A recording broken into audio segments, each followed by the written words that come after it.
But the next question, do people feel tired? What is the cause? Do you know? No. There are many other causes, right? For example, overwork. Overwork is the cause for who? For workers. Again, let's go. Workers. Do you bring your previous handouts, everybody? Yes. Yes. In speaking part 3, we try to use different subjects. Okay, but you need to be particular as well. The question is, do you think learning makes students, right? So who do students usually come to close contact with? Who?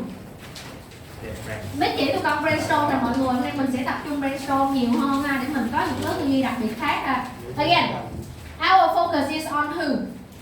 Students. Đúng không? Nhưng con hiểu rằng là gì, nếu mà con nói một câu hỏi nha, nếu mà nó chỉ tập trung vào students không thôi á, thì câu trả lời mình sẽ rất là tù. Kịp không ạ? Instead of that, think of other people who have a relationship with students, right? So who usually have a relationship with students, everybody? Teachers. Rất là giỏi. Không được nói là teacher, mà phải nói là gì? Teachers. Ta đã nói tụi bay voice typing của tụi bay đâu. Hôm nay là dạng cái gì là book your voice typing cái đó, gọi như nó là một cái note, ok? Tự nói như voice typing đi. Teachers, who else? Parents, that's good. Who else? Friends. Okay. So first we have teachers, then we have friends, and next we have parents. Who else? What do you need to study? Where will you go? Oh, you are students, you go to school, I know, but in the long run, where do you want to go after high school? What kind of university? Huh? Good universities? Người ta gọi nó là prestigious, mọi người, nhưng mà good cũng được. Good enough for you, right? Prestigious for other people. You know prestigious? You know Bách Khoa University? So is it prestigious, everybody? Yeah, so let's go. Prestigious colleges. Yeah. Prestigious colleges. Prestigious colleges. Học. Học. Prestigious colleges. Yes. Right. What else, everybody? Right. So we have here teachers, friends, prestigious colleges, parents. Right. And let's think about present. Present. The present. What kind of century is this? 21st. Ủa tụi bay thế kỷ bao nhiêu không biết hả? Tự nhiên tao hỏi what kind of century? 20. Trời ơi trời, bắt đầu đau rồi đó. 21st. Tự nói cho điện thoại đi. 21st centuries. Right. 21st centuries compared to 19th century. Right? 19th century. Không hỏi kia như tự kia đúng không? 21st and 19th. Right. Maybe 50 years back then, 30 years back then, a century back then, right? Okay, so can you tell me some special features? Cái này là những câu hỏi rất ngoài nha mọi người, nó không chui vô bài đâu, nhưng mà tụi con phải hiểu. Some special features, something that has just emerged from the 21st century. For example, the advancement of technology. It belongs to the 21st century. Yes or no? Yes. Industrialization belongs to the 19th century. Globalization.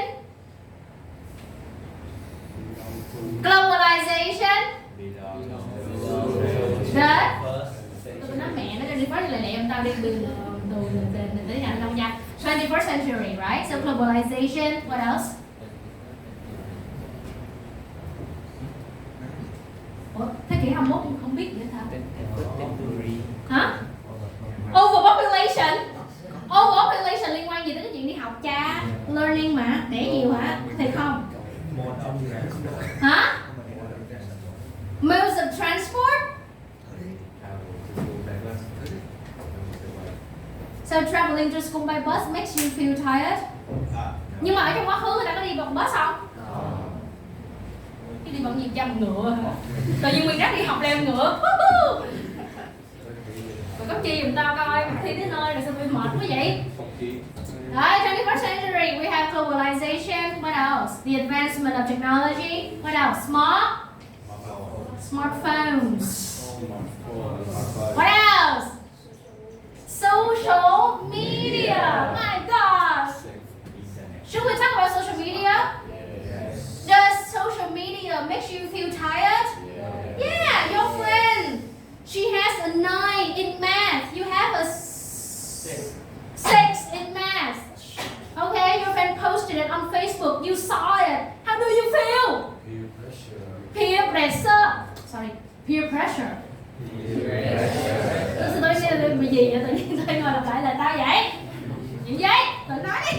Peer pressure, right? Yeah. Why do you feel peer pressure, everybody? Because of what? Because of what? Social media. Ủa con hiểu cái nói không vậy? Rồi, những bài thấy mẹ không dành đi vô, mất nửa bài.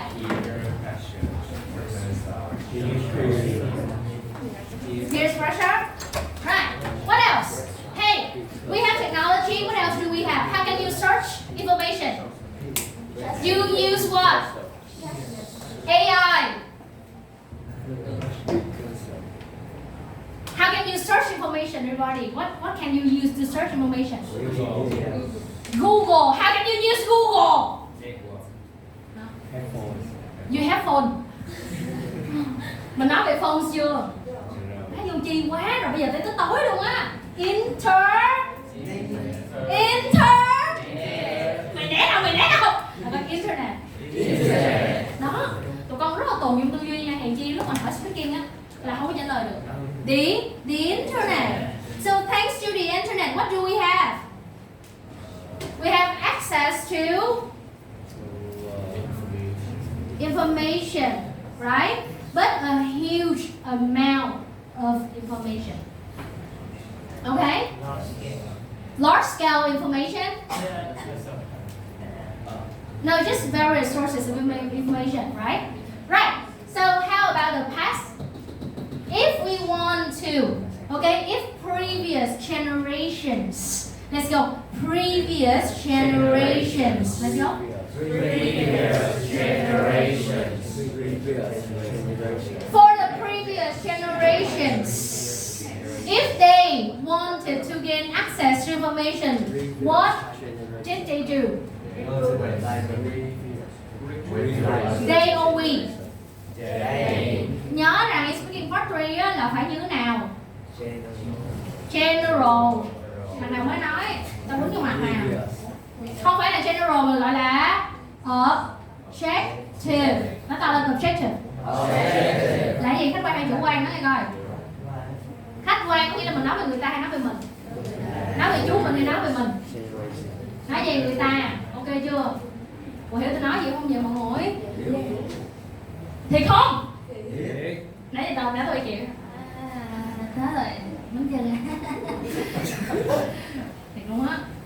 Mà cái thằng này nữa mà đừng làm mặt ngầu đó được không? Mày đang hiểu tôi đi. Ê, cố lên. Đang đâu rồi? Con thấy cái cụm cụm. Quan trọng đó nghe nè, speaking what là quan trọng là cụm á, tụi con chưa có cụm á. Ok chưa? Right, so back then, if people wanted to, previous generations, if they wanted to get information, where do they go? Library. Yeah, they went to the libraries, right? So was it convenient to do that? No. Right? So maybe learning in the past was more difficult. Má học từ vựng cái nhà kiểu đó đó. Trong bài nó cho tôi những gì? Mentally taxing, demanding, tiring, exhausting. Nguyên lớp điệp thì cơn. Cũng được nha, coi như cũng được đi. Rồi, difficult đúng không? Thôi đừng có lật nữa, giúp tôi cho tôi dạy cũng đó nha. Là coi difficult nói đi con. Difficult. Right. So was it difficult to gain access to information, yes or no? Yes. So maybe learning back then was more tiring. Okay. Sao tụi bay cứ ghét hoài vậy, tao mệt quá đây nè. Bây giờ tao không nhớ gì mà. Yes. Chung nó hỏi, do you think that learning makes you more tired? Yes. Back then, yes. Ghét quá. What else? 21st century. Do you have more opportunities, everybody?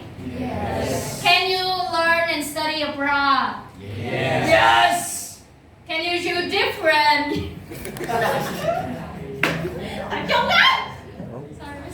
Can you choose different universities? Yes. Mẹ sao biết mày vậy? Tụi mày nói là choose different universities. Nói to lên. Choose different universities. Right? You can learn. Yes. You can learn. You can learn abroad. Đó, mẹ ăn rồi dép chả mẹ chả nhớ mẹ gì là đâu learn abroad. Nói đi. Learn abroad. Right. So hey, if you want to gain access, if you want to win a place in universities, right? In the past, okay? Students in the past, they had to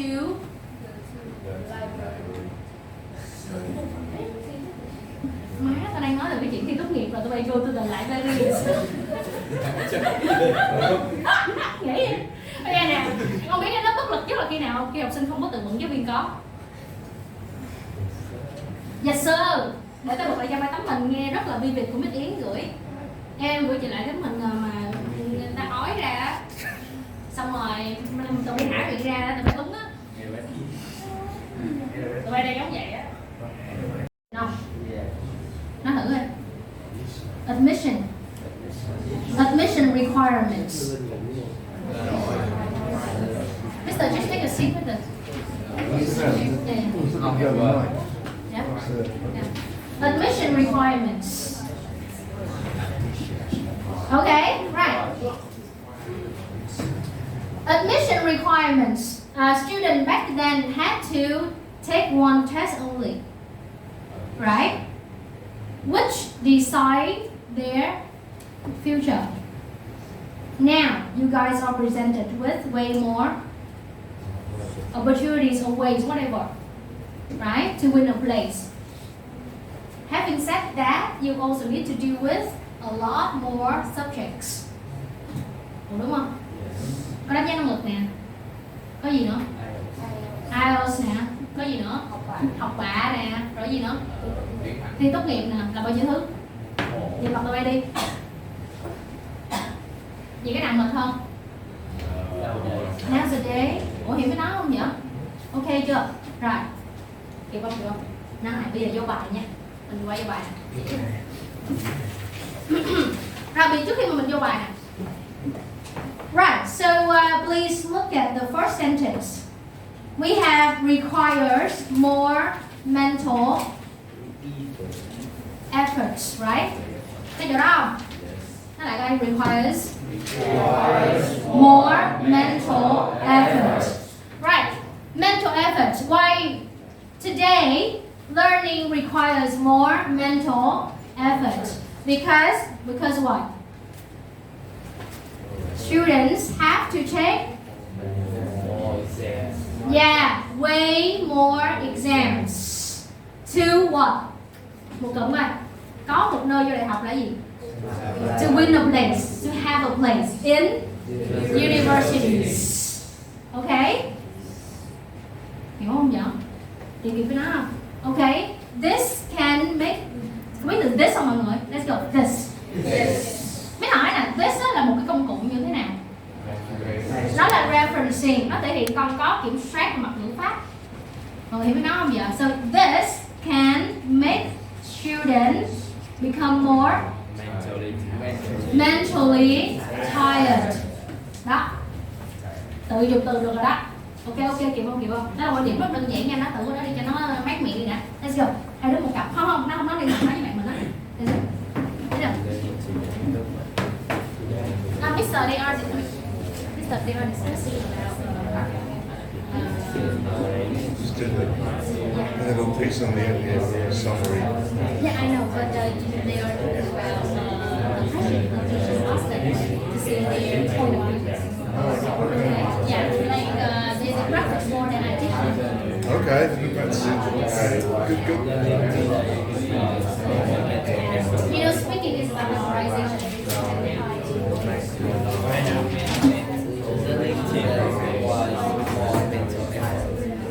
Which means students have to take way more. As a student,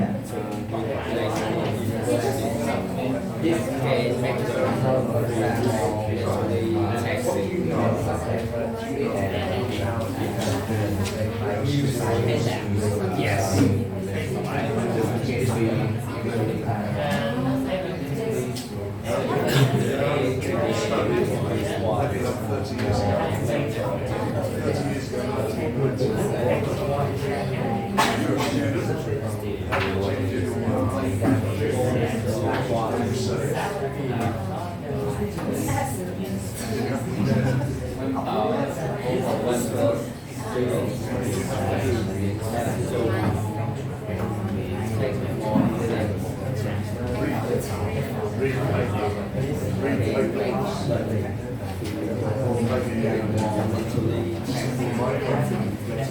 Talk to your friends. Already? Okay. So let's go. No. Use a book, and then you see this book, go and get another book. Wait. Suddenly you don't buy the things that so I must have kept them now. Okay.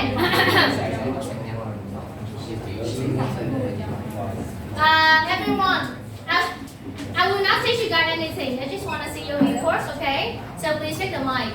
Now look at the hand down. Choose a person to look at. Choose a person to look at. Who? Okay, look at him. Right. While your friends are trying to give an answer, I need you guys to help him. Okay? So this group focus on the past tense.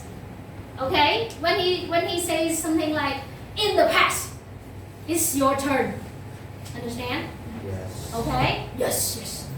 This one, because Mr. Wang is here, try to look at the reasoning. You know reasoning, được gọi là lập gì? Lập luận, đúng không? Nghe nó có xàm hay không? Okay. So if you want to mark him, evaluate him on reasoning, you need to note down first and then try to connect it. If you cannot connect it, the point is not valid. Okay? Right, this group. Grammatical range. Whether he used because, although, despite, this. Understand? Sure? Yeah. Right, grammatical errors. Lỗi căn bản hoặc ngữ pháp. Lỗi một form đúng không? Quốc nó. Okay. Quốc nó. Ok. Riêng cho Miss dạy thêm một đứa nữa đi. Nốt về từ vựng cho Miss đi. Con đang nói một chữ tuổi đó nha. Là bạn nói từ nào nói từ đó nha. Ok. Con sẽ là đứa nói đầu tiên nhé. Xong đi bạn. Right, so tell me. Do you think that learning makes students more tired today than in the past? In my opinion, learning today requires more mental effort because students have more exam to have a place in universities. So it can they can be more mentally tired.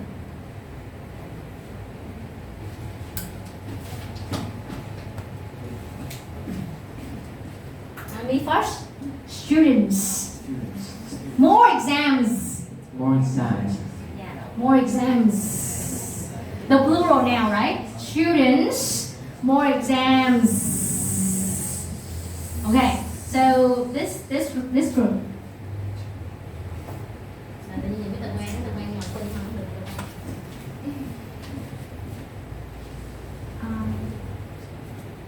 Nowadays, students have a better opportunities than in the past. Therefore, they have to. Con có đang làm gì á? Ủa, nhìn sáng hả mẹ? Ủa, trên trời rớt xuống hả mẹ? Trời đất ơi, có một cái lỗi rớt rớt trong phòng nói bạn ai biết? There is one thing about his answer. Hey, the question asks you to compare with what? The past, right? So, did you hear anything about the past? No. No. So, do you accept that answer? No. Okay, the examiner asks you about the past. You need to compare to the past. Okay? Yeah. So try to answer it one more time. I will invite one of you. You guys, let's go. Let's start with back then. Okay? Back then. Let's go back then. Okay? Back then. Back then. Back then is mean in the past. Back then. Let's go. Discuss. Ai đúng một cặp đi. Nói về một thứ như thế này. In the past. Teacher, just start to. Chắc một bạn. Just one student only.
Yes? Yes? Student today and student in the past. Learning. Tired is mental health. Yeah, actually when you are tired, you can physically suffer and mentally suffer. Okay, so maybe your learning hours are expanded compared to the past. The previous generations only had to go to school 4 hours per day, right? Which would be way more comfortable, even physically and mentally. Right now, you guys suffer a lot from, back pain, studying for 8 hours, so that may be physical health. Okay? Yeah, well, my Since that day, since that year, since 30 years ago, as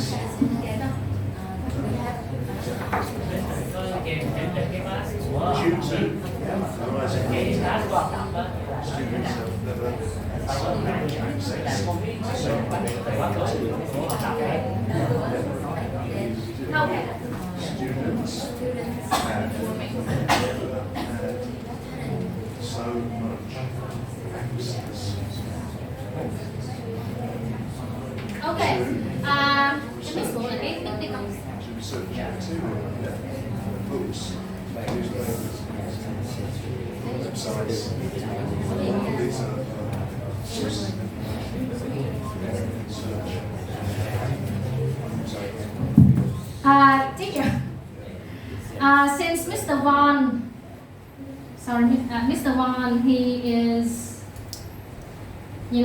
a student in the past, right? Right.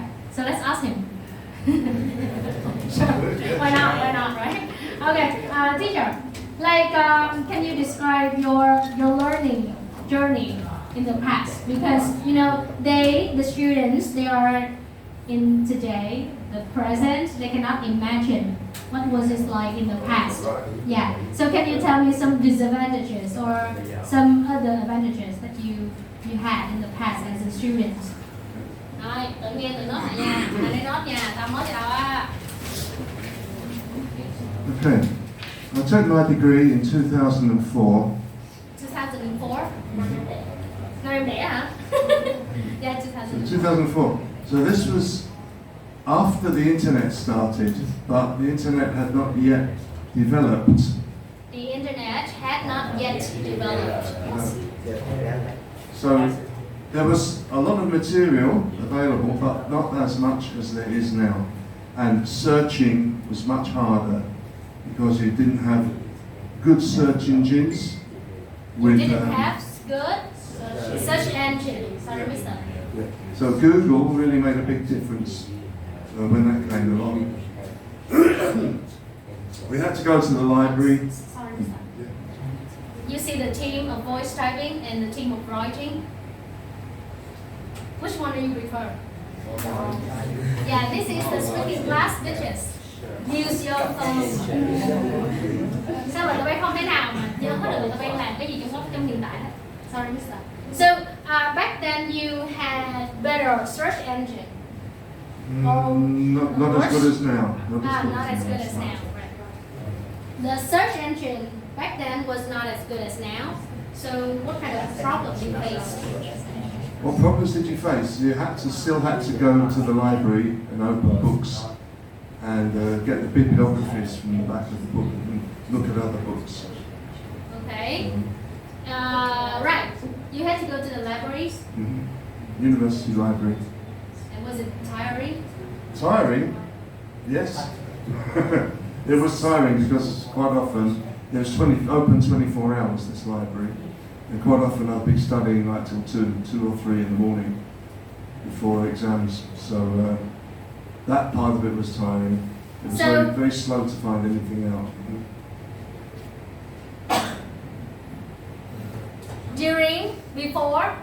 Before exam, he had to go to the libraries more frequently, right? Which would be way more time consuming and way slower, right? Yeah. Tự nói đi cha. Yes. Okay. Yeah. About the speed of searching for information, it was what? About the speed of searching for information, it was what in the past?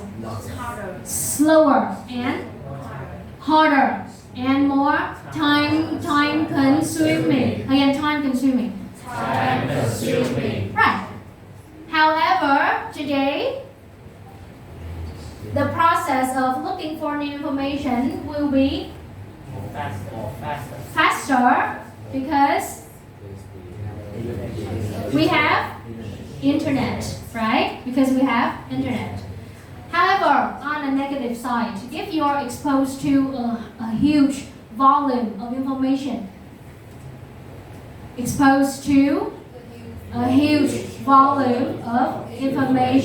con nên cảm thấy thoải mái với những cái cụm, tại vì từ từ con sẽ quen thôi. Thì hôm nay bao nhiêu cụm từ Miss nhưng mà sau cụm là tụi con, ok chưa? Exposed to a huge volume of information. Hey, if you are exposed to a huge volume of information, what kind of skills do you need? Scanning, filtering, fact checking, critical thinking skills, right? This means that you need to acquire way more skills than previous generations. Okay? So in the past it was physically tiring. Now it is mentally tiring. Khác nhau không? Hồi xưa là khổ bằng gì? Thể lực. Nhưng bây giờ khổ về gì? Tinh thần. Tại sao khổ? Tại vì học quá nhiều gì? Quá nhiều skill. Và phải như thế nào nữa? Phải lọc quá nhiều thông tin. Kịp không? Hồi xưa tại sao khổ? Nói tiếng Việt cho hiểu đi đã. Tại sao khổ? Tại sao mệt? Tại vì tốn thời gian đi vậy, đi lại thì mệt về mặt gì nhiều hơn? Thể chất nhiều hơn. Con hiểu được lớp tư duy này chưa? Kịp không?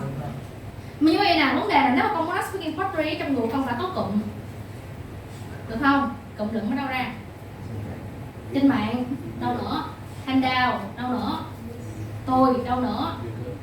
Ai? YouTube, clip, coi clip à? Nhưng mà trước khi coi clip mình practice lại cái ý này của Mr. ok không? Ý này hay nè. Nhớ nha. Back then it was lẹ đứa mẹ physically. Biết vậy tụi con nha. Cái này cũng hay với tụi quen để nhìn mắc cười quá. Khi mà tụi con thấy là đó con một cái keyword này chúng ta lặp đi lặp lại rất nhiều là keyword gì? Có một cái từ mà mình lặp đi lặp lại muốn chán luôn á. What kind of word you repeat? Can you replace students? No. Tiring. Right? However, when you give an answer, you cannot repeat one word for many times. Okay? It affects your lexical resources score. Okay? So how can you change it? Trong bài có gì? Exhausting. What else? Trong bài có tự kiếm đi. Yeah, experience burnout. Right. Mental burnout. What else? Tự kiếm mà. Hả? Fatigue. Lại mẹ. Cái này hay là cậu rất hay là con. Decision fatigue. You know decision? Yeah, when you are forced to choose many things, you may suffer from decision fatigue. As a student, what do you need to choose? A university to go to, a career to have, to pursue, right? So yeah. Ủa hiểu nói gì không? Dạ hiểu đúng không? Ok. Bên ông bên nói gì á? Cái gì bây giờ tôi cụm gì á? Decision fatigue. Cái điện thoại đó là điều biết sợ tôi quên, tôi cũng chắc chắn là tôi sẽ quên. Mấy cụm này dễ hay khó? Khó nha. Từ từ mình nói là coi decision fatigue. Yeah, decision fatigue. Students have to make many choices, right? Từ đó fatigue. Fatigue.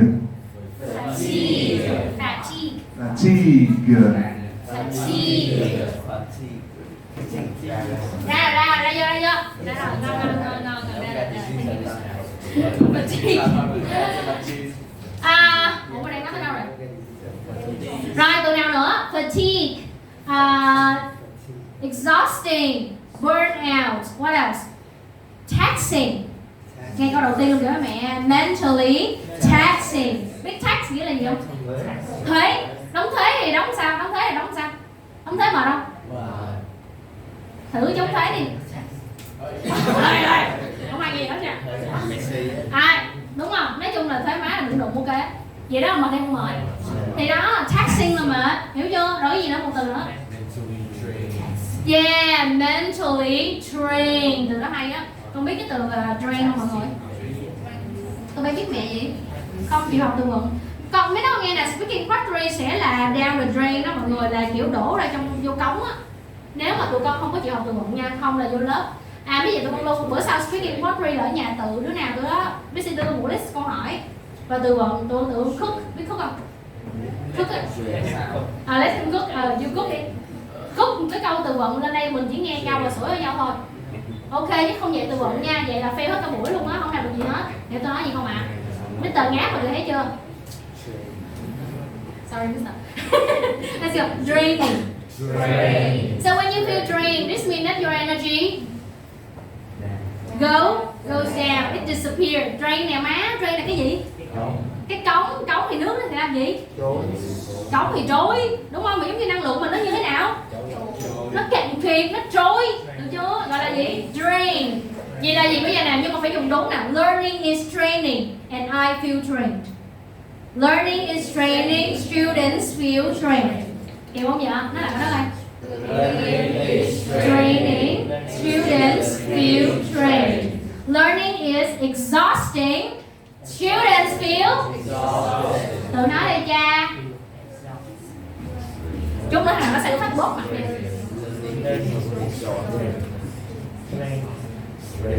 Okay, so let's practice about the libraries, the access to information, okay? That is view number 1, everybody. Exposed to more information, you see? exposed to more information. Đó, feel number one, mời tự coi. Rồi, coi là từ vựng rồi bắt đầu speak các bạn mình đi ạ. Các bạn nè. Từ đầu tiên là gì? Students are exposed to. Okay.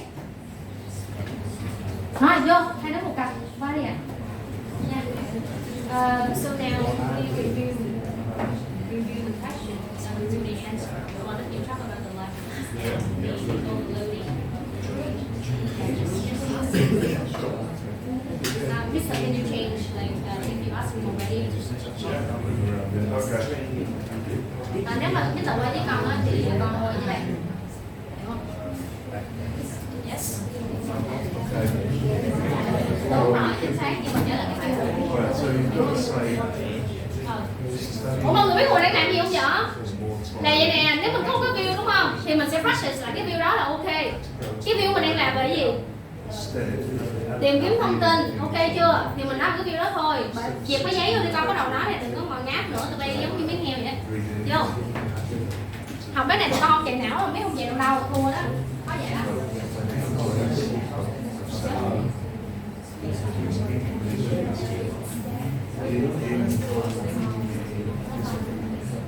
So again, still say that learning makes students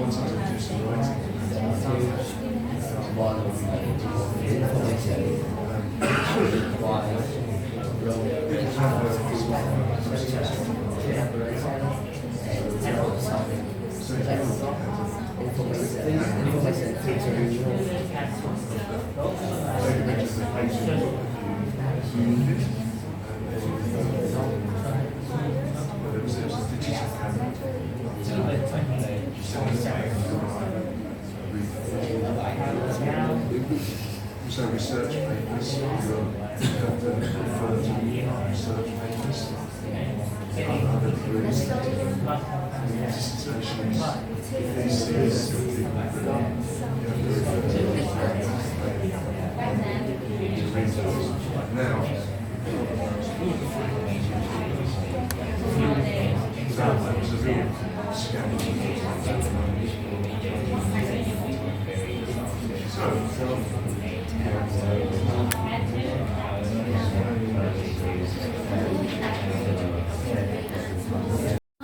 rất khó, ok. Tự động, tự thân, tự mở não đi. Right. So your friend Kim, you wanna give an answer? Ông muốn thử không? Không muốn thử đi ha. Thử đi thay vì muốn thử ha. Có làm được không? Nói lại phần nấu của con hồi nãy, nó thử được không? Ok, con thử đi ha. Rồi. Kiếm một đứa nhìn đi, nhìn Mr. Quang đi gì vậy? Rồi, trả đây. Mr. Quang, please sit down, please.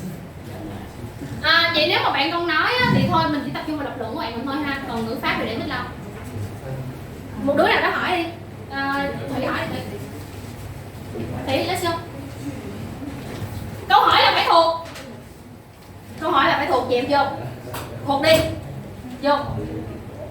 Do you think learning makes students more tired than in the past? Em nói nghe nè, em hỏi câu hỏi mà mất mẹ nó 15 phút. Hỏi nhanh lên, hỏi lại, do you think? Do you think learning today makes students more tired than in the past? Okay.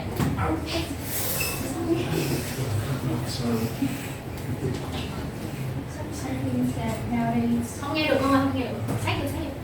Con nói sẽ rất nghe. I think nowadays students are exposed to many a huge of information and have to gain a lot of exam. So therefore they have to have enough skill, enough learning to have to learn require enough effort to therefore this can be exhausting for them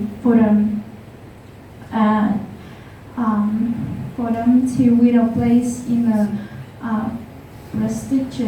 prestigious colleges. And however, in the past, they just had only one exam to decide their future,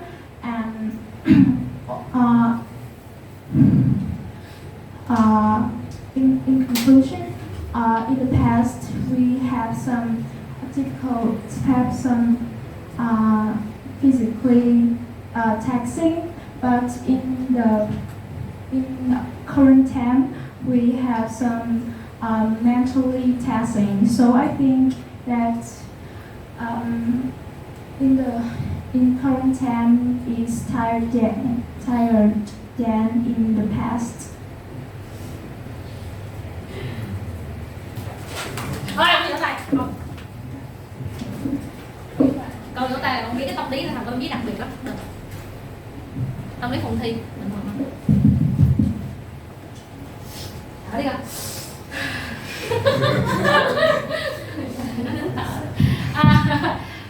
Bây giờ mình thử mình nhìn lập luận, mình xem lập luận nha. Đứa nào muốn nhận xét? Tiếng gì cũng được, chơi đi con thoải mái đi. Mới mà biết nhẹ nhàng lắm. Sau này bắt đầu là chỉ tiếng Anh thôi nha. Thôi vậy không phép. Dạ là tôi nghĩ cái lập luận của bạn ở hiện tại nó bị dài hơn cái ở quá khứ.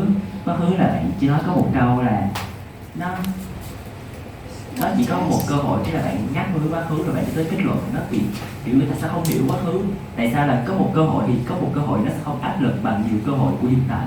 Vậy hả? Biết hiểu không? I understand, right? So, yeah, she mentioned something about the past where students only took one exam and then win a place in university, right? But there was no connection to the question.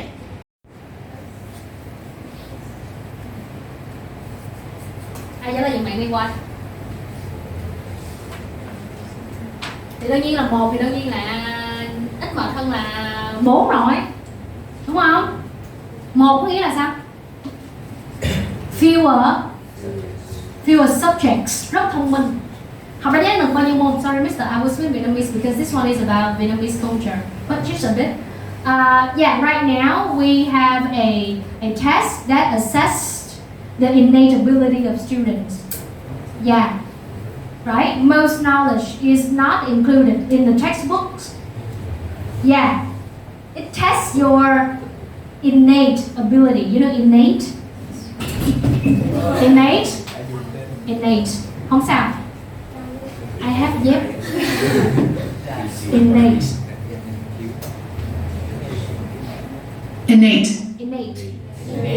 Inborn. The ability inside you. The ability that you have. Okay, so that is the test that tests your innate ability, which includes how many subjects? 7 subjects, right? Plus 3 more subjects, plus IELTS, right? Plus the whole academic year. So way more or way less, everybody? Trời ơi, cái gì mà ngắn vậy? Why you cry? Don't cry. Okay, again, way more subjects or way less subjects, everybody? Way fewer subjects. Way more. A lot more. Understand? Yeah. Okay. So you may say in the past, students had to take only one exam. Nói nghe nào, khi mà biết nói quan điểm của biết con đừng ghen vô. Mà nay để sống thì thằng ai để lo. Tại đâu nói em biết con nhớ gì không? Không. Yên tâm, sau này mới cho sample đó không biết nó một cách phước luôn. Rồi muốn nói lại gì nói chuyện với con, không có bắt chước, tại bắt chước nhau, bắt chước nhau là không tới. Okay, so yeah, in the past, students had to take only one exam, which means that they had fewer subjects to deal with. Compared to today's, most students have to undergo a test, which tests their innate ability, including 7 subjects. Obviously, learning today makes students more tired, more drained, okay, than in the past.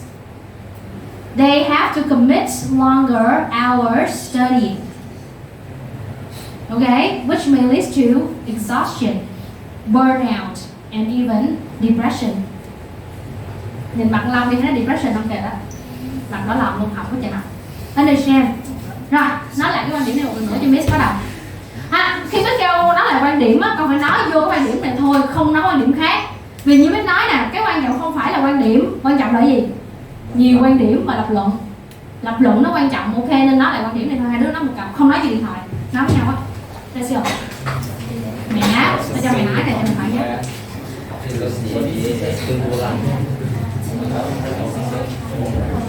Okay, you first.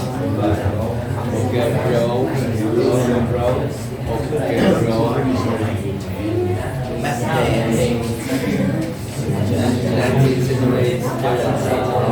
Basically, because they have to last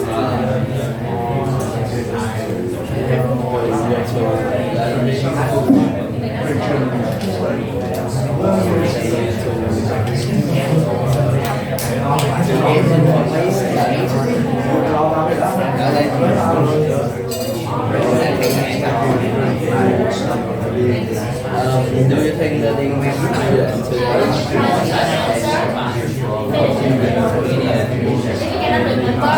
Change it. Don't you don't stop in the middle. Discuss. You discuss first, you answer later. Do whatever you want to, but no stopping. Well, if you like, you never take a test.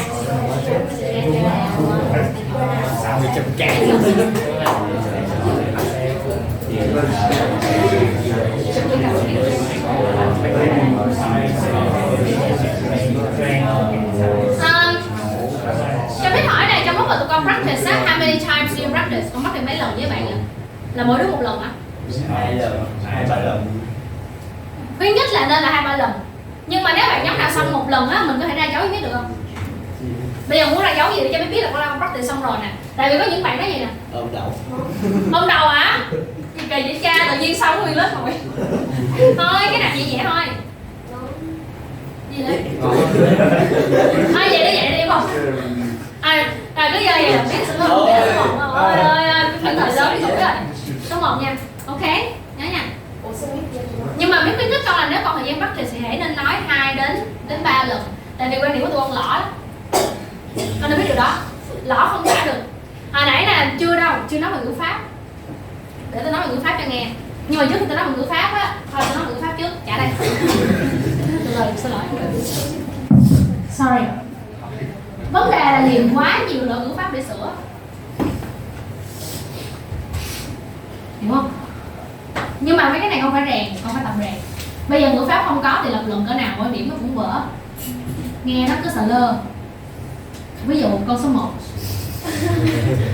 Today, students are exposed to many huge information. Đã nghe đi được còn gì nữa? Huge. Sửa sao? A huge amount of information. Bạn nào mà càng lõ ngữ pháp á, học cụm như biết là thoải mái nhất. A huge amount of information. Sau này giỏi hơn nữa là gì? Numerous information. Vô số luôn. Biết numerous không? Tùy mức độ. Có nghĩa là nếu con chưa ổn, con học một cụm trước. A huge amount of information. Limited amount of information. Chị mới nói không? Còn giỏi hơn nữa thì dùng từ khác. Tùy con. Ok? Đó là câu 1 nha. Câu 1 bạn bảo là gì? Students today are exposed to a huge amount of information. Con expect câu số 2 sẽ là gì?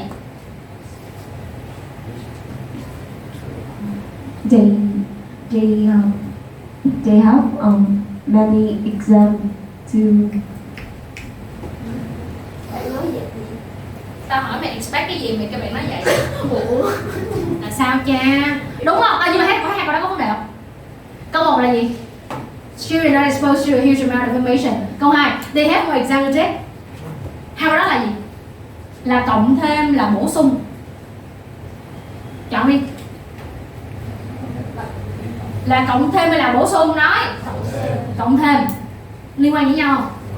Không.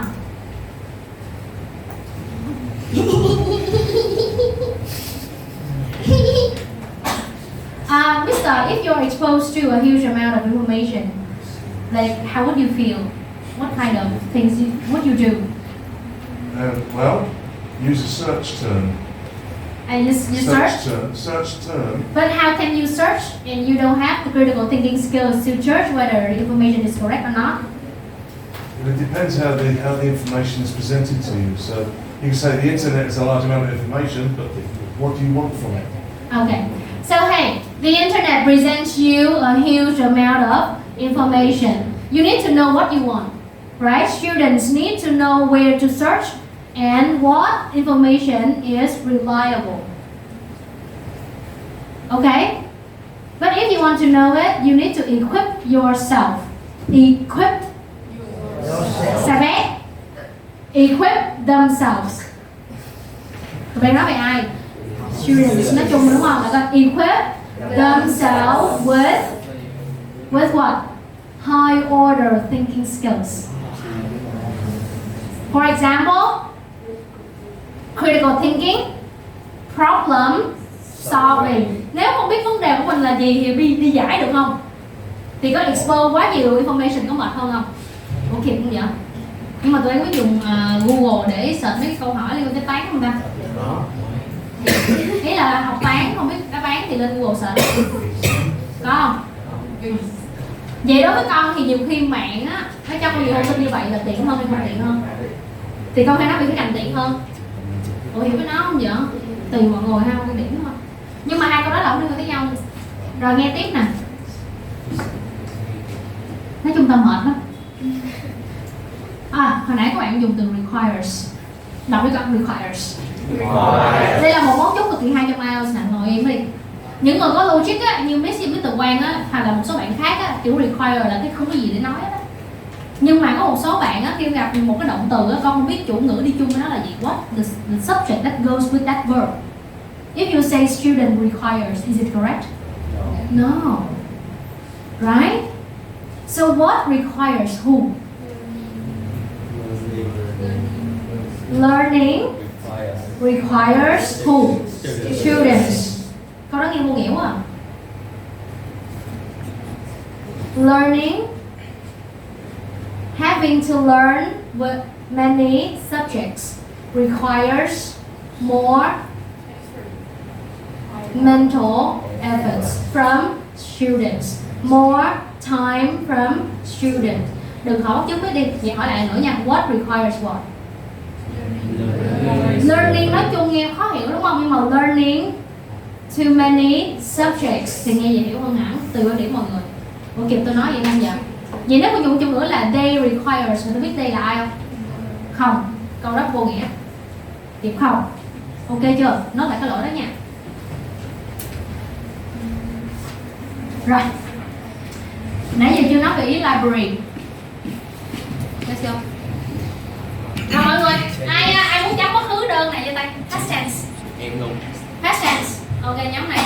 Reasoning, lập luận. Nhóm này nói về chuỗi từ vựng bạn dùng nha. Con viết hết tất cả những từ bạn dùng rồi ok. Được chưa? Bạn xong cái là con không biết thảo đâu nha. Chuỗi từ vựng. Nhóm này nói cho Miss về grammatical range là các từ nối bạn dùng. Nó được không? Được không? Được không? Từ nối nha. Được phát. Nãy tôi chưa mời tụi bay đó. Vô. Let's go. Teacher, can you listen to him and then you give feedback as well? Sure. Mày đã con. Hả? Yeah, that to him, the one who is holding the micro. Oh, right, okay. Yeah. Yes, you give feedback as well, okay? That's all. Một đứa hỏi đi con, đứa nào hỏi bạn đi con. Tệ hỏi bạn đi con, tệ. Tệ hỏi bạn. Do you think learning makes student? Bây giờ mày có nhanh hơn tao fan biết micro mặt này. Do you think learning makes student tired today than in the past?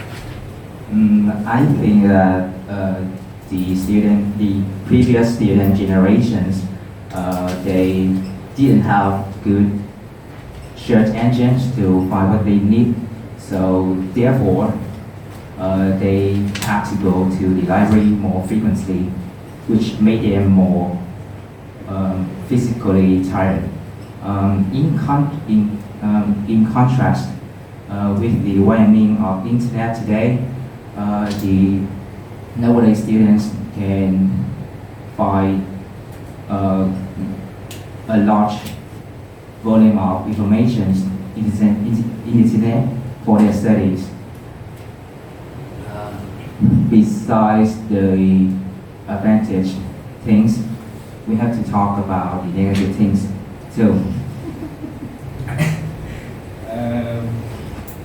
They are exposed to more information and a lot of subjects to have a place in the universities.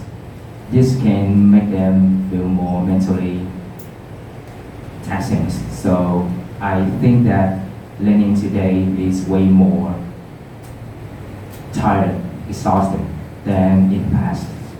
In terms of xét về mặt gì? Learning.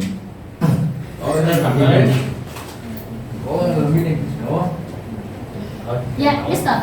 Okay.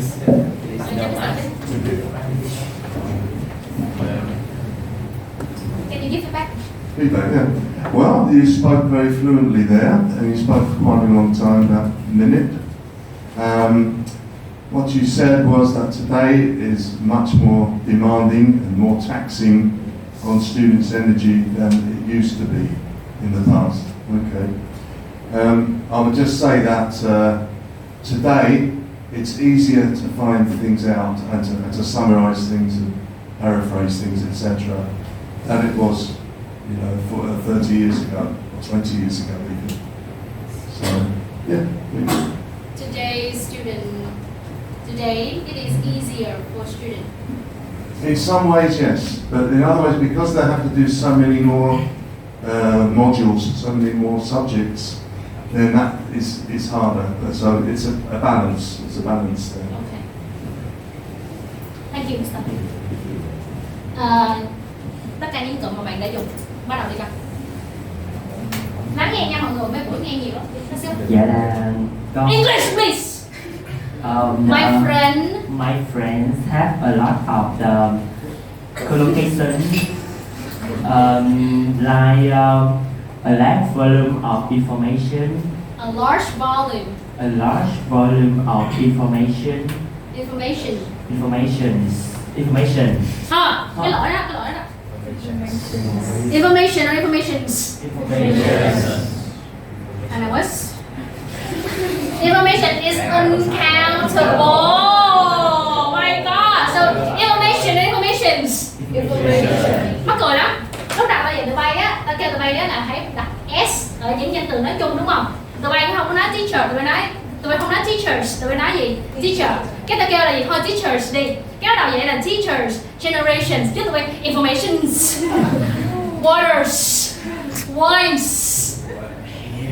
Học một biết không luôn.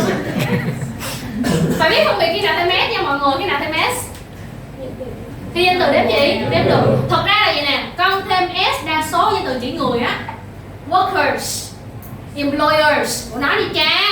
Workers, employers, teachers, students, subjects, universities, information. Thử xì ra coi, thử xì ra. Vẫn phải mày, vẫn phải. Okay, we continue. They are physically tired. Physically tired. And my friend had error collocation. The previous student generation is incorrect. Why? How can you change it? I'm search Google. It is.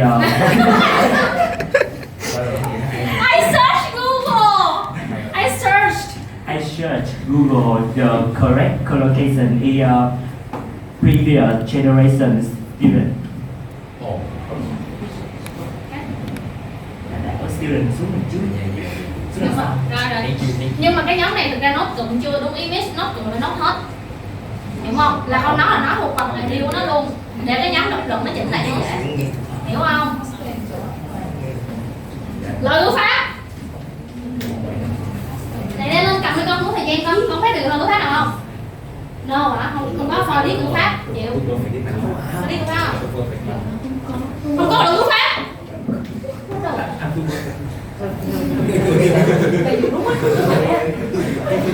Thực ra thằng nhóc này nó có một cái điều khá là hay.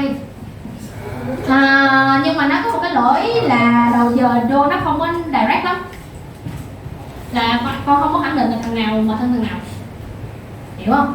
From my perspective, I believe that today's students are way more tired, okay, way more drained than previous generations. The reason why I said that is là tự nói ra first, second cũng nói gì đó, hiểu không? Chứ thật ra thì tùy thôi. Cái gì giám khảo tự thấy direct không biết thấy là direct sẽ ok hơn, để tránh trường hợp của con biết được ra được push họ quên trả lời câu hỏi, hiểu không ạ? Okay. Nhưng mà nhắc này có một điều rất là hay nè, nó dùng referencing khá là nhiều. This, cái việc này đúng không? Có một nhiều cách để dùng lắm, ví dụ như this means that cũng được, là một cách dành cho những bạn nào muốn thoải mái. This means that, right? Yeah. Such enormous, okay, volume of information can cũng được, là dùng cái chữ such, cái đó là cái chữ khó nhất, tụi con nói là cái chữ such đi. Ok, sau này tụi con sẽ tập dùng nó là such. Referencing là một yếu tố cực kỳ quan trọng trong speaking pottery nhưng mọi người hãy tập. Yeah. Công nhận là cũng mất lỗi của Pháp. Không phải đâu, vậy do vì á, là tao đang coi nó lập luận như thế nào thôi, nên là tao không có nói luận ngữ Pháp, tao mà nói là mày chết với tao. Có một cái cụm là students today can gain access to information at their fingertip. Biết cụm đó không? Biết không? At their fingertips. At their fingertips. Tôi nói lại. Information is at the fingertips. At students' fingertips. Bạn dùng những cấu trúc nào không? Therefore. In contrast. In contrast. In contrast. Không có mình đại quan hệ hả mọi người? Có mình đại quan hệ không? Which? What else? Có which, có that. That? Có besides. Besides. Có so. So. Đa dạng không mọi người? Nhưng mà đây là cái tầng nốt thấp nhất mà mới mong đợi.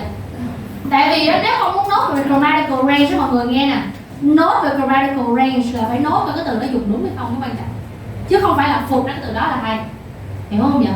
Ví dụ con dùng therefore nhưng mà nghĩa bị contrast coi như sai, dùng although nhưng mà nghĩa là cause and effect coi như sai, kịp với nó không? Cứ là con nốt mà con phải nốt cái mức độ đó chứ không phải nốt cái kiểu này đâu, kiểu này thì ai chẳng nốt được. Nói con hỏi đi. Beside that, we need to describe negative gì đó, nhưng mà bạn nói là they are, nhưng mà đang nói là hai khía cạnh là past với lại present, nên là em thắc mắc đó là they are là ai? Đúng rồi, chính xác. Referencing. Referencing phải cẩn thận nha mọi người. Lần sau thì bạn con nắm sẽ quay lại. Không, đừng ngại. Mình đang học mà, được không? Ngại đâu chịu thì ngại, trong lớp đừng ngại. Đáng đâu rồi. Hiểu không? Dùng referencing phải cẩn thận, coi chừng đây đó biết đây nào. Đương nhiên là bạn không nhớ, biết cũng không nhớ, tại vì mỗi người sẽ nói một cái khác nhau. Ok.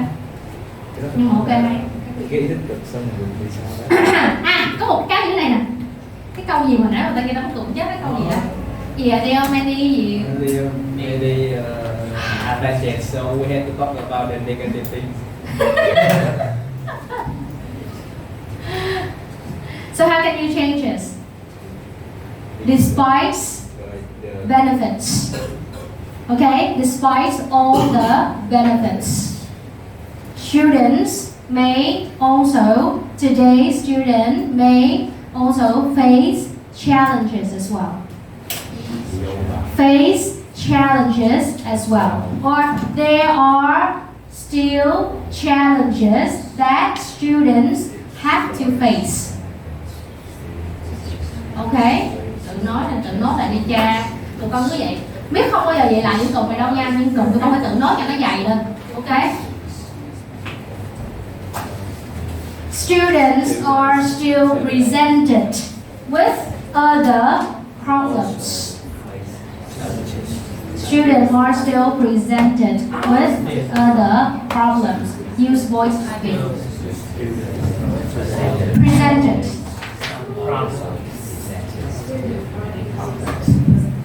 Okay. Có một ý về social media rất là hay nhưng mới cảm thấy con chưa đủ trình. Mình sẽ gửi con một video clip về các một cái bài báo nhỏ nha. Tụi con nên lưu ý tại vì social media và những tác hại của nó, ví dụ như là khiến cho tụi con có negative emotions like jealousy. You know jealousy? Yeah, the feeling of inadequacy. Inadequacy biết là gì không? Là cảm giác mình thua thiệt so với người khác. Inferiority. Những cái từ như vậy, những cái từ trong video hoặc là trong article ha.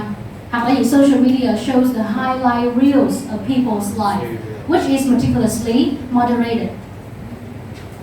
Okay? When your friend has a 5 in math, they never show it on their feeds. But if they have a 10, they show it. But you only have 4 or 5, whatever. You feel inadequate. Biết từ inadequate không? Không đúng không? Mà nếu vậy nha, vậy thôi nha chứ không nhớ đâu. Thề, tại vì hiểu rồi mới nhớ được. Inadequate. Cảm giác này xuất hiện từ nhiều mà. Social media mà có là biết là nhiều đó. Inadequate. Đúng rồi. Lớp rồi con inadequate. Yeah, when you feel inadequate, it means that you feel you are not good enough. You are not confident enough to deal with the situation. Okay, you feel that you are worse than your friends because of social media.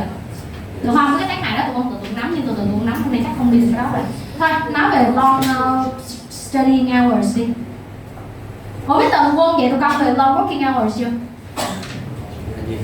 Yes or no? Yes or no? Mr. In the past, how long, like the school day, how long did it last? It varied. Very. Some days would not be a lecture until like 3 p.m. So I had all day to catch up with other. Like the total hours during a day. Oh right. Oh, and the day started 8 in the morning, finished 6 p.m. So. Back then? Yeah. 2004. Tính là cũng lâu. 8 in the morning and 6 p.m. Yeah. The lectures. No lunch break? Oh yeah, a bit lunch break. A bit? Yeah. Only 30 minutes? 1 hour? Yeah. 1 till 2. I thought that in the past students studied like fewer hours than today's. Well, they're given plenty of work to do, not in the university. So you're still studying even though you're not in the building, you're not in the university building. Oh, That's it, you get on with your work. okay. Yes. Nhưng biết nhớ thời trước biết là nó chỉ đi học ban ngày thôi, không học buổi chiều. Thời ba mẹ biết đó là học ban ngày thôi, không học buổi chiều. Tính ra nước thầy tôi nhắc ấy hơn nước mình. Ai biết lại nước Anh ở thời điểm đó nó có cái gì đó. Những cái thầy hồi xưa ngày xưa là còn bây giờ. Cũng đúng ha. Chứ thế thì ba mẹ biết là học rất là ít luôn á. Học buổi sáng học buổi chiều thôi, ý là 4 tiếng à. Cỡ đó, còn bây giờ tụi con là bao nhiêu rồi? Cộng dễ là 8. Lấy 24 trừ 5 là ra 19 tiếng. Ngủ 5 tiếng. You need to go to extra classes. This is an extra class, right? Yes. Yeah. And then you need to deal with the homework. You only have how many hours for sleep? 5 hours. So sleep deprivation. What is this? Back pain. Right? Back pain. What else? Mỏi mắt là gì? Eye strain. Yeah, eye strain, back pain, sleep deprivation, which would negatively impact your physical and mental health as well. Right? Okay. Coi lại khúc này nhau long hours. Mọi người tự nốt cộng lại nha. Long hours. Let's go. Long hours. Cẩn thận nha. Rồi làm ơn đừng information gì với mấy mẹ. Classes that run 5. Long hours. Having classes that run from morning to evenings can Having class that run from morning to evening. Rồi có chút ngữ pháp gì nè? Having là vật in, đã ngữ ông nội mà. nói. That là mệnh đề quay gì? Mệnh đề quan hệ. Nhìn cấu trúc nhìn không sao mà nói. Sảy rồi. Mất não rồi. Can be very draining. Draining is the paraphrase of tiring. Bé đi quân sự giờ xong kiểu tao là ai đây là đâu? Chết tao rồi. Be very draining. That can be very draining. Not only physically but mentally. Not only physically but mentally as well. Cấu trúc gì? Not only but also. Cộng điểm nha, có mỗi cấu trúc là cộng 1, hiểu không? Not đi cha, trời ơi. Not only physically but mentally as well. Let's go. Mentally as well. Long school days can potentially lead to fatigue. Long school days can potentially lead to fatigue. Do you know potentially? Yeah, if you use the word potentially, what happened? It is just possible. Okay? Cái này là một cái chiến thuật ở trong phần writing của tụi con dạy tụi con chưa khi dùng modal verb á. Là khi mà mình nói á, nếu mình dùng những từ như là have to hay là must lâu á thì nó hơi mặn, hơi nặng. Mình dùng những cái từ này cho nó nhẹ cái view của mình lại. Hiểu không? Đừng phải giải thích thêm. Long không có đọc niệm hết hả? Không có mặc niệm hết hả? Chứ không có làm gì? Làm gì đâu biết. Đâu có đâu, nguyên lớp nhìn lên đây cái Long hiểu. Làm hay nha, cái hành động đó nghĩa là nhìn điện thoại hả? Ai biết tự nhiên lên tái mày nè. Thì ý là giáo viên người ta bắt con đang ngủ không? Có ngủ không? Thầy đi. Không ngủ đúng không? Là có ngủ không? They can adversely affect our health without. It can adversely affect your health. Tự nói điện thoại đi con. Long nói điện thoại đi, Long đừng buồn nữa Long. Đừng quýnh miss con. Tao Long biết thời vô duyên á, đừng quýnh miss. Without sufficient rest. Sufficient rest. A survey. Sufficient là gì mà biết không vậy? Sufficient là enough á. Enough nghĩa là gì? Đủ, biết đúng không? They conducted in collaboration with the Born This Way Foundation, a charitable organization founded by singer Lady Gaga, asked students how they felt in school. 39% of the students simply answered that they were tired, with 29% answering stressed. The researcher who led the study warns that such negative feelings can influence young people's attention, memory, decision-making, school performance, and social lives.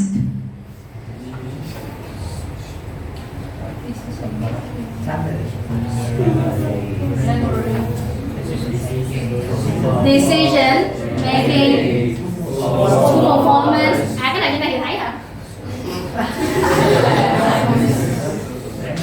Này là gì? Socialize. Lại nha. People's attention. What the fuck is this? Attention? I don't know. Yeah, maybe. Attention span, right? Like the okay. Memory. This one is the brain. Okay.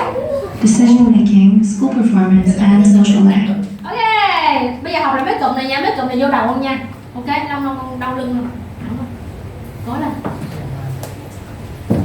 Mình chuẩn biết làm.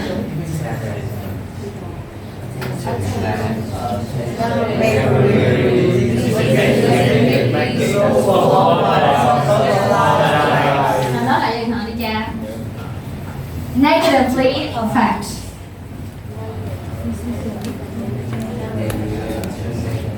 Ủa mùa này Phú Nhuận kiểm tra nhưng mà mấy trường khác kiểm tra không con? Ví dụ như là trường đạo kiểm tra. Nữa đất hóa hả? Người ông chứ này kiểm tra không con? Sao học người ông chứ trong đó rồi nè? Hả? Người ông chứ nghỉ hả?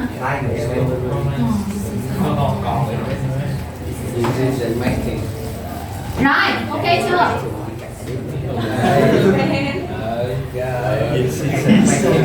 Long hours can often lead to loss of interest in doing other activities after school due to fatigue.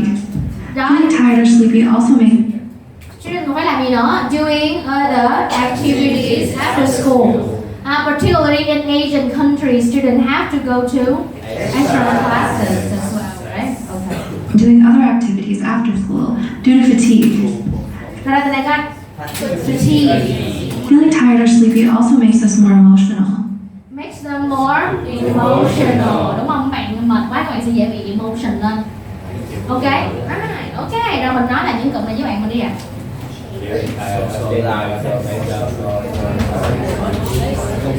Rồi, nhưng mà cố gắng mình đưa vào quan điểm luôn nha mọi người. In the past, ok.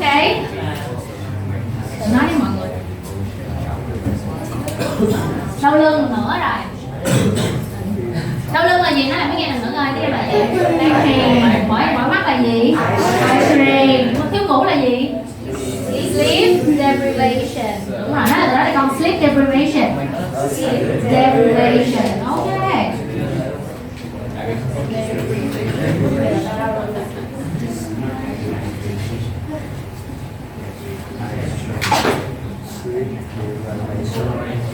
Vậy là nãy mình có bao nhiêu views rồi ta? Một views về going to the libraries, đúng không? Access to information. Một cái view về winning a place in universities. Rồi một cái view về gì nữa? Long hours, long studying hours. Ok, ba cái view. Đó là cái ba view đi ạ. Rồi Miss cho tụi con qua một cái bên speaking với tụi con. Mister, can you move to the next one? Next one.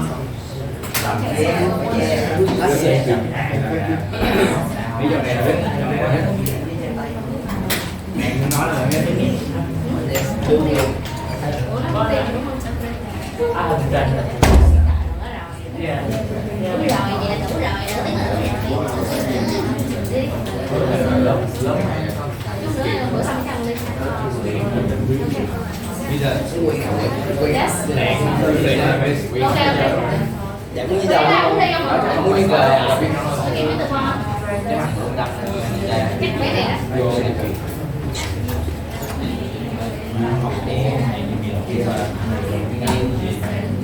Yo, let's start it.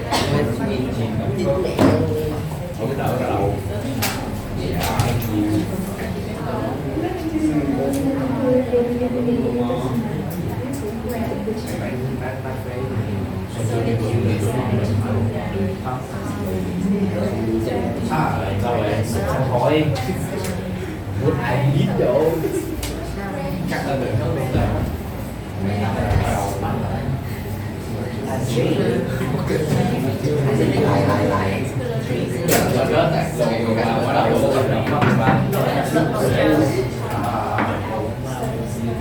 chủ nhật à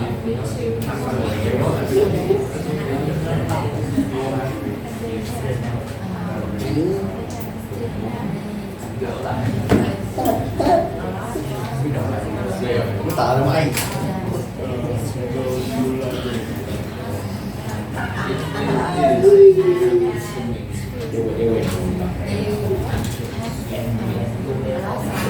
thì chúng ta chích cửa ok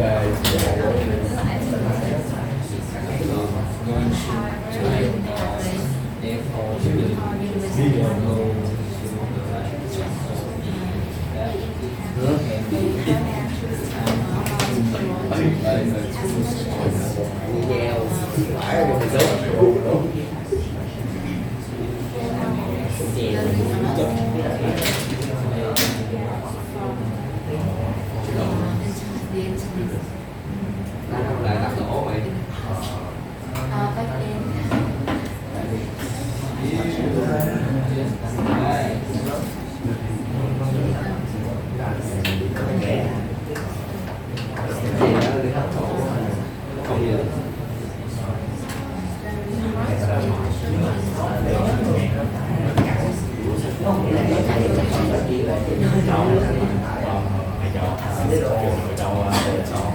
chỉ đánh thôi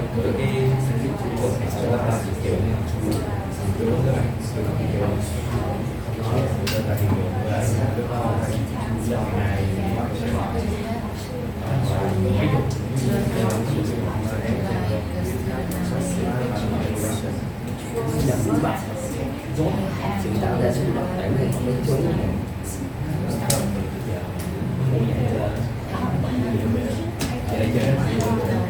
cho đánh trực đây lớp năm giờ học mốt nó về xong tới năm giờ chơi theo hoài chuyện này bị phải suy nghĩ mà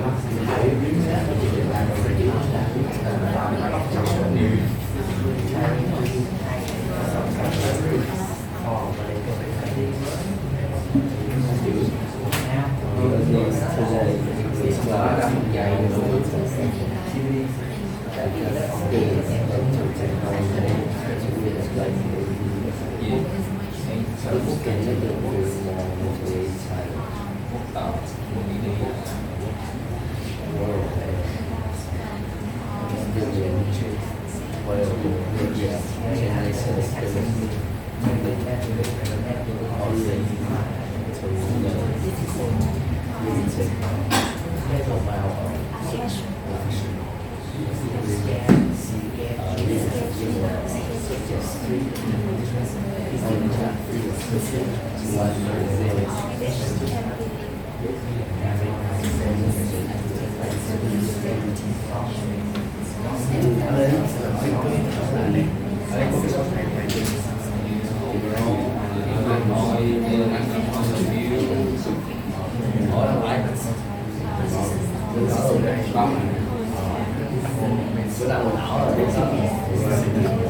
ông để đưa vô cái bữa nào vậy hả? Có đạt so sánh thì đúng không?